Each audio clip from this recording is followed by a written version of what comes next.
Gloria al Signore. Vogliamo rivolgerci alla parola di Dio, così come abbiamo letto anche in questa mattina a Vittorio Veneto. Voglio condividerlo con voi questo passo in Giovanni capitolo 3, dal verso 14 fino al verso 21. Alleluia, vogliamo leggere insieme questo passo. Giovanni capitolo 3, dal verso 14 fino al verso 21. Appena trovato vi invito ad alzarvi in piedi. Gloria a Dio. Alleluia. Avete trovato? Posso leggere? Amen. Dio sia lodato. E come Mosè innalzò il serpente nel deserto, così bisogna che il Figlio dell'uomo sia innalzato, affinché chiunque crede in Lui abbia vita eterna. Perché Dio ha tanto amato il mondo che ha dato il suo unigenito Figlio, affinché chiunque crede in Lui non perisca, ma abbia vita eterna. Infatti Dio non ha mandato suo Figlio nel mondo per giudicare il mondo, ma perché il mondo sia salvato per mezzo di Lui. Chi crede in Lui non è giudicato. Chi non crede è già giudicato, perché non ha creduto nel nome dell'unigenito Figlio di Dio. Il giudizio è questo: la luce è venuta nel mondo e gli uomini hanno preferito le tenebre alla luce, perché le loro opere erano malvagie. Perché chiunque fa cose malvagie odia la luce e non viene alla luce, affinché le sue opere non siano scoperte. Ma chi mette in pratica la verità viene alla luce, affinché le sue opere siano manifestate, perché sono fatte in Dio. Amen? Amen. Fin qui la lettura della parola del Signore. Sono parole di Gesù che parla a quanti lo stanno ascoltando. E in verità appena prima aveva detto a Nicodemo: bisogna che tu nasca di nuovo.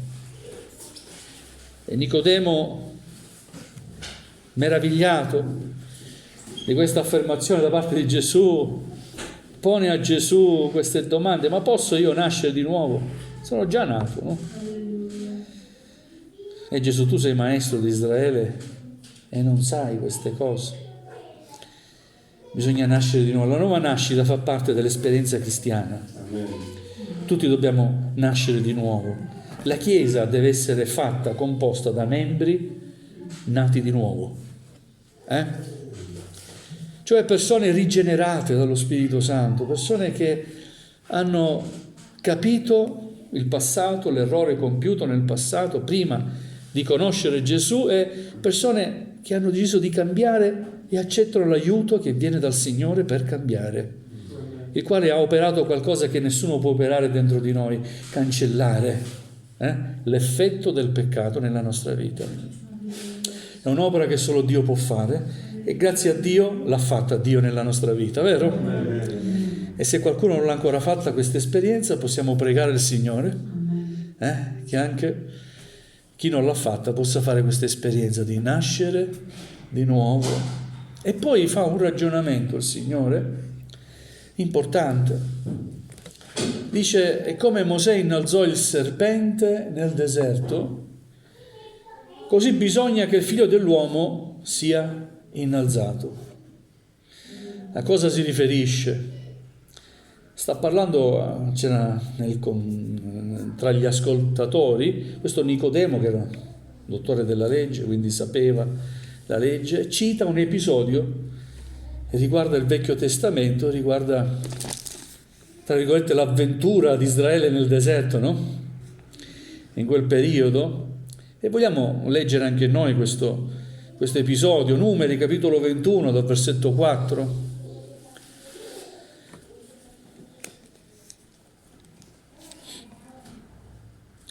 Numeri capitolo 21 dal verso 4. E così leggiamo: poi gli israeliti partirono dal monte Or, andarono verso il Mar Rosso per fare il giro del paese di Edom. Durante il viaggio il popolo si perse d'animo. Il popolo parlò contro Dio e contro Mosè e disse: perché ci avete fatti salire fuori d'Egitto per farci morire in questo deserto? Poiché qui non c'è né pane né acqua e siamo nauseati di questo cibo tanto leggero. Allora il Signore mandò tra il popolo dei serpenti velenosi, i quali mordevano la gente, e gran numero di israeliti morirono. Il popolo venne da Mosè e disse: abbiamo peccato, perché abbiamo parlato contro il Signore e contro di te.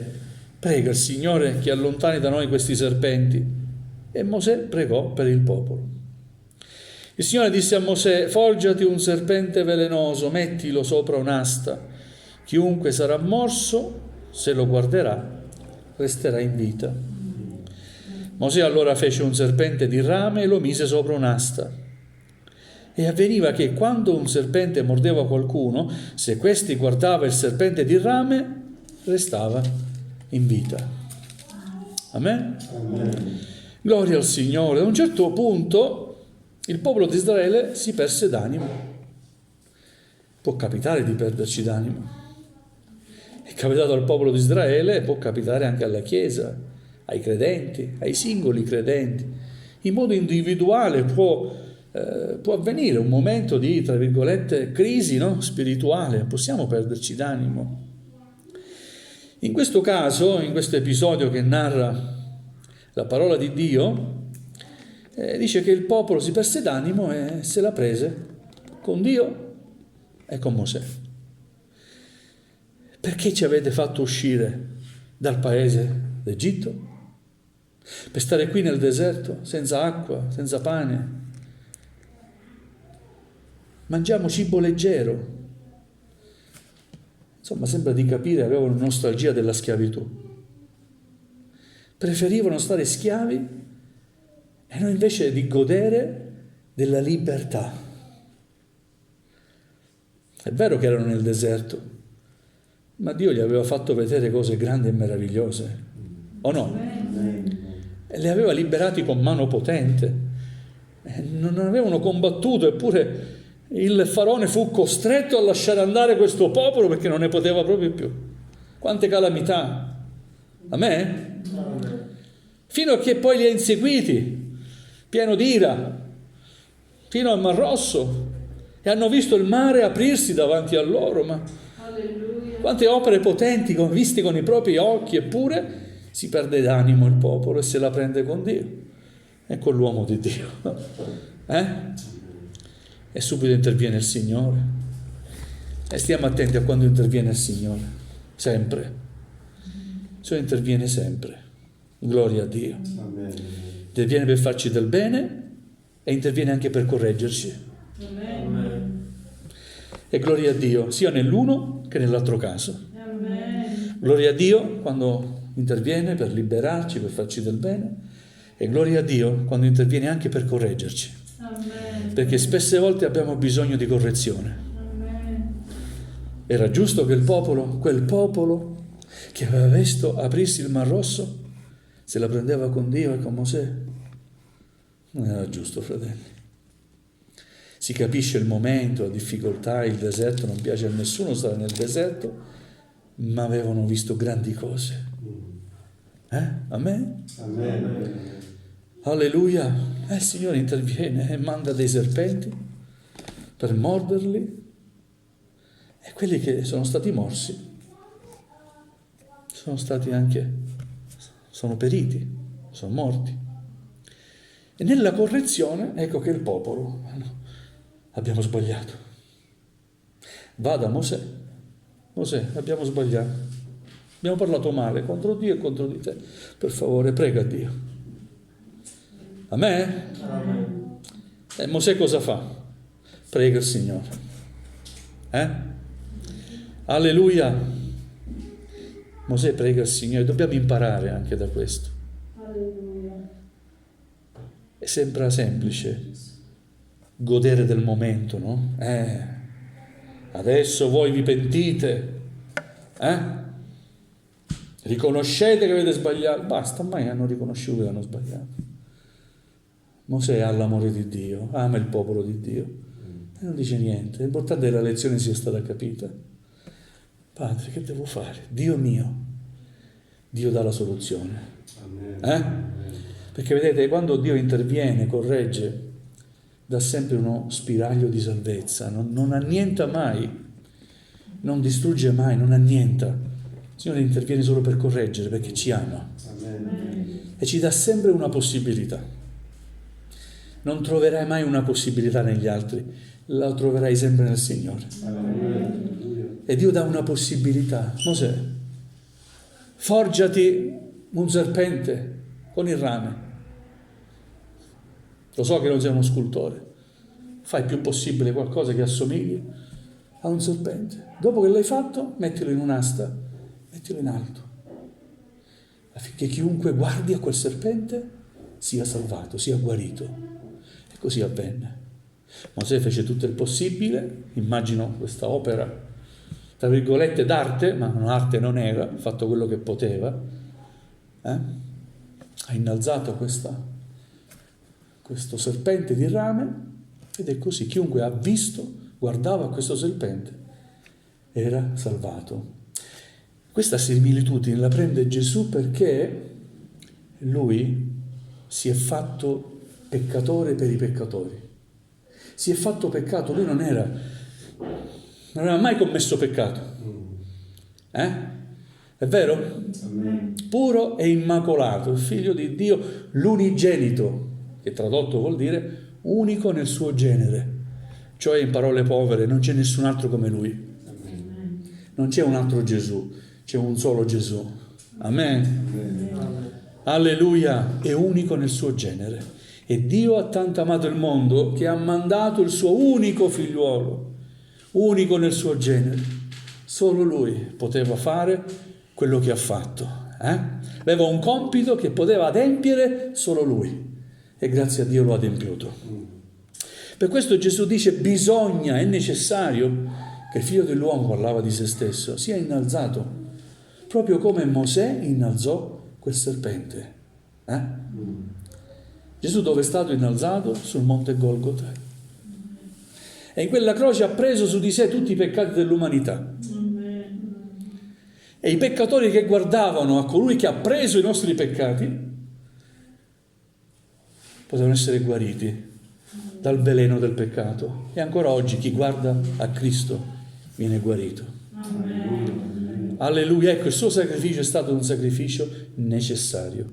Bisogna che il figlio dell'uomo sia innalzato, come Mosè ha innalzato il serpente nel deserto, affinché chiunque crede in lui abbia vita eterna. Amen. Ma voglio soffermarmi su questo innalzare Gesù. Ancora oggi Gesù deve essere innalzato. Gesù è innalzato dalla Chiesa. Deve essere innalzato da quanti non lo conoscono, sicuramente, da quelli di fuori. Ma nella mia vita, nella tua vita, dal credente, in modo personale ed individuale, dobbiamo imparare ad innalzare sempre il nome del Signore. Gesù deve essere innalzato al di sopra di ogni cosa, al di sopra di ogni affetto, al di sopra di ogni problema, sopra tutto e sopra tutti. Vogliamo dare sempre gloria a Dio. Alleluia. Che belli quei fratelli, quelle sorelle che abbondano in loro nel linguaggio dare gloria a Dio.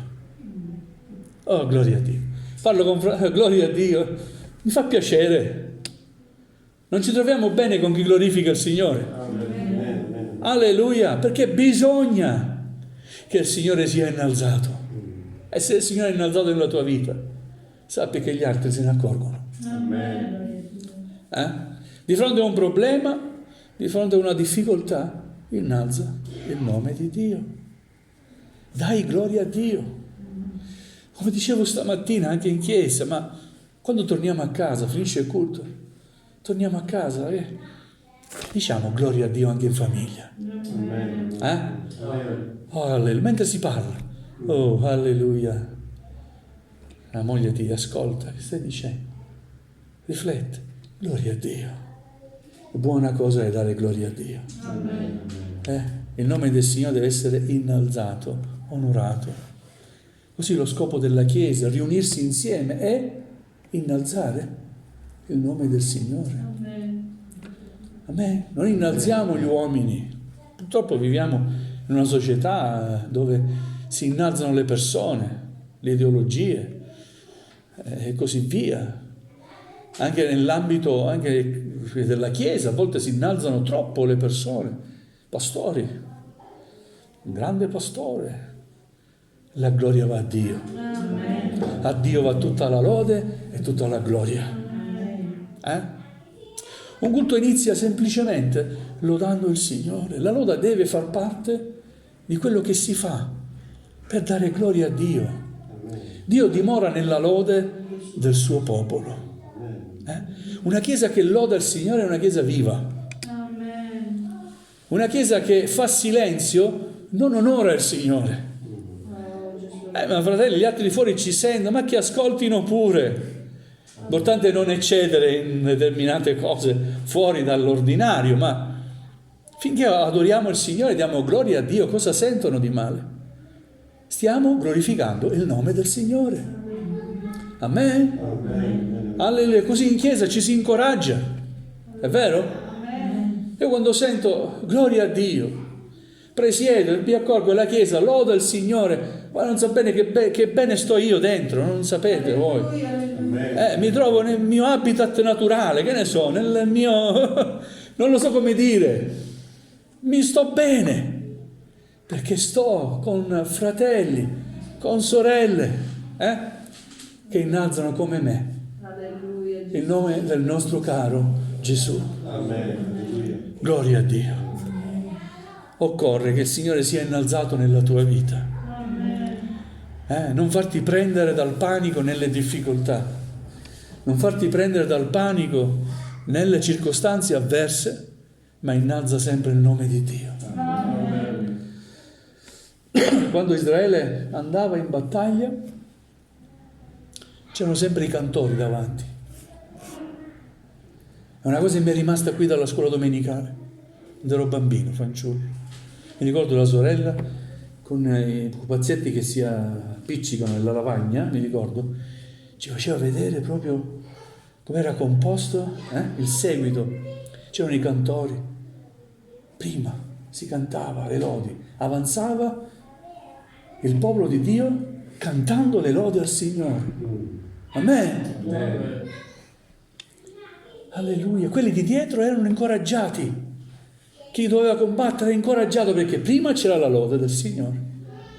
Come dire, prima va davanti a noi il Signore, noi lo seguiamo, E il popolo di Dio vinceva le battaglie. E Davide mentre combatteva ammazzava le persone, ma innalzava salmi. L'Eterno è il mio pastore, e combatteva e vinceva, nulla mi manca. Amen. Alleluia. Innalza il Signore. Impariamo ad innalzare il nome del Signore.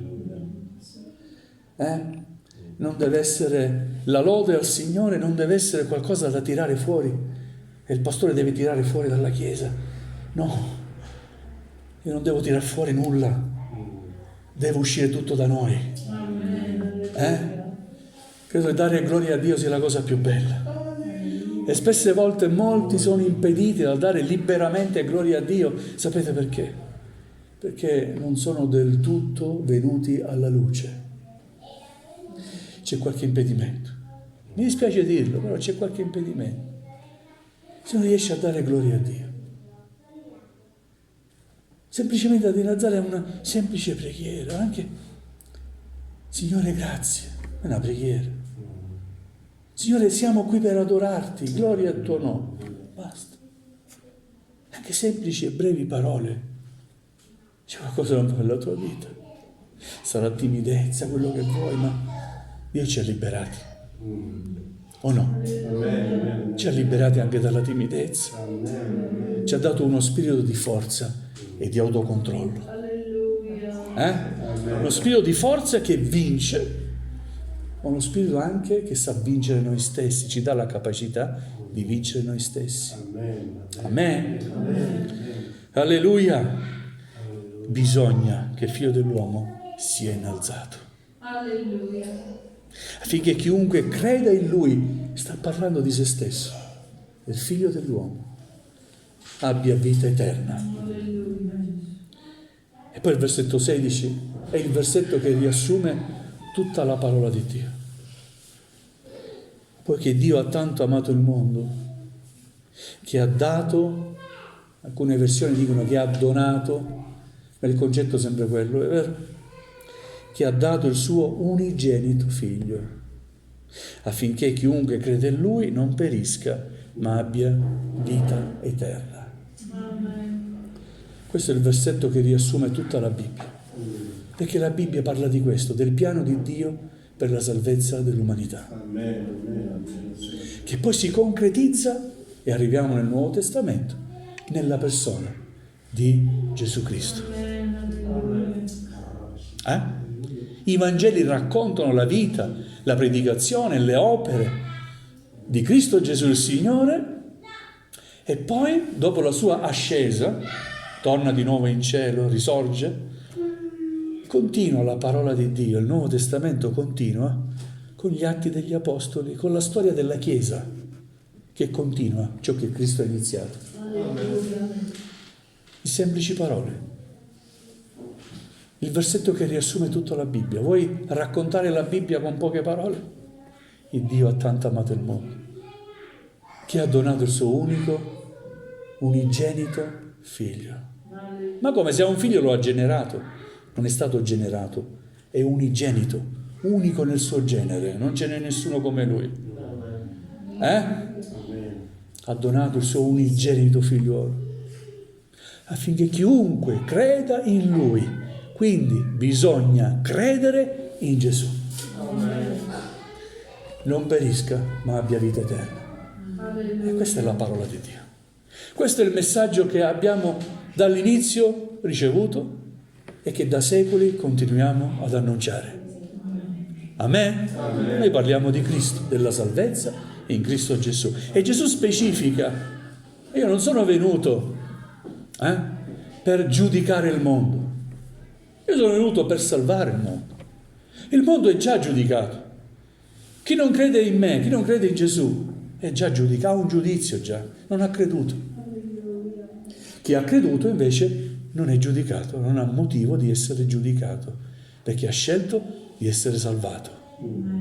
E quindi Gesù non è venuto per giudicare, Gesù è salvezza per chiunque crede. Amen. Alleluia. E la verità è questa: gli uomini hanno preferito alla luce le tenebre. La luce è venuta un giorno, è vero? E gli uomini hanno preferito le tenebre alla luce. Perché? Perché le loro opere non le volevano lasciare, le loro opere malvagie non le volevano lasciare.